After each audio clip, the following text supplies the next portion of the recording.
this week from going to the triple option back to a more conventional offense? Well, you said really a mouthful right there. I mean, we spend a lot of time throughout the course of the year preparing for that game last week, and you commit a little bit of time each day during spring ball and fall camp so that you're prepared for that drastic change getting ready for Georgia Tech. And now it's really shaking that out, getting back to our normal fundamentals. I mean, everything changed, our stances, our keys, everything that we do. So it's just getting back to what we really train to do year-round. I noticed that the defensive ends were standing up. Was that something you guys did in the past against Georgia Tech? It is, yeah. The last few years, that's something that we've done, and we carried that forward. You may have noticed, we had a little different front, so, Weaver might have been more pronounced a few times, the field end, him and Folston, based on some things we were doing, but it's something we've usually carried.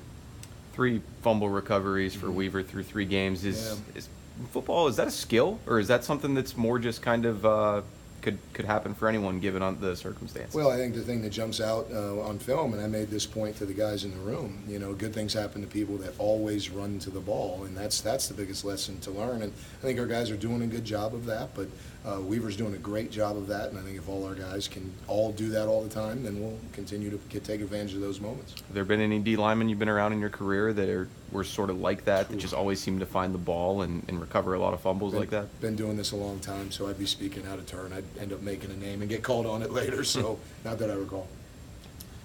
What does Weaver's overall skill set? I mean, you stood him up, you flexed him out. He does a lot of different things. How is he he's always been a good athlete, but how has he become a player that you feel comfortable doing multiple things with? Well, he's extremely intelligent. Here's someone who was pre-med and decided to change to business school, so his intelligence also carries over on the field and the way he prepares.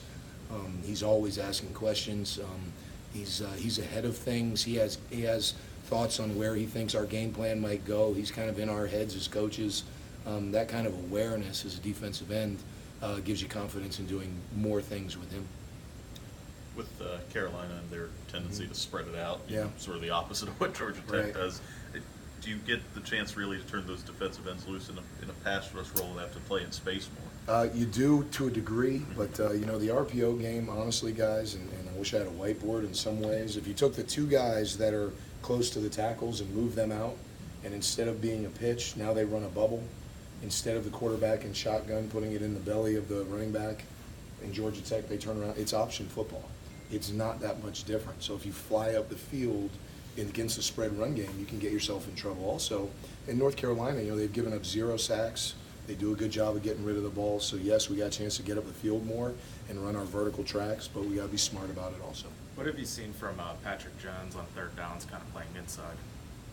Well, I mean, I know the direction you're going, so is there another follow-up question you have? No, that was Okay. I love the way he's working. There's a couple of things that happened there on third down that extended drives. The last one was a tough one because he got his hand on the top of that guy's helmet, and he was playing hard, so I can't fault him for that other than try not to reach, put your chest on a guy's body. But love the way he's playing hard. We just got to get the penalties cleaned up so that we don't extend drives, which he will.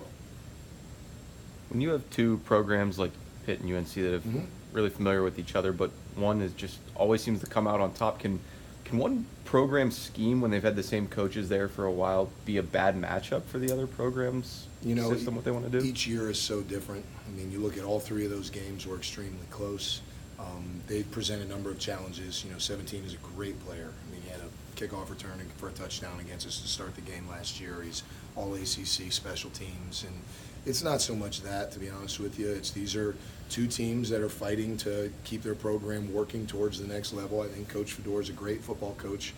They've got good athletes there at North Carolina, and these are 2 teams that are fighting to climb the ladder in the ACC. And we have a ton of respect for them, but you look at those games, it's a play here or play there that we've just got to do a better job, and hopefully this week we work towards doing that.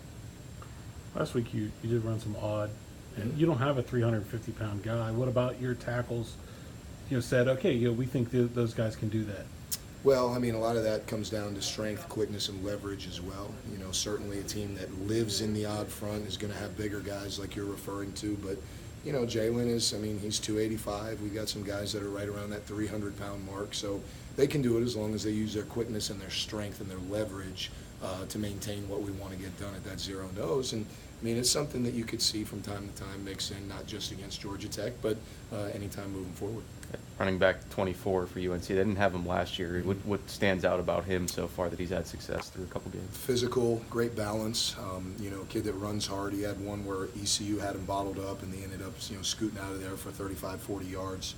So combination of vision, balance, and power are the things that stand out for him. And it's a nice 1-2 punch with him and number two. Number two, we feel like can really go. He's got good quickness and speed, and you know, that whole lightning thunder thing that everyone talks about. You feel like UNC is establishing that a little bit. Anything final for Coach?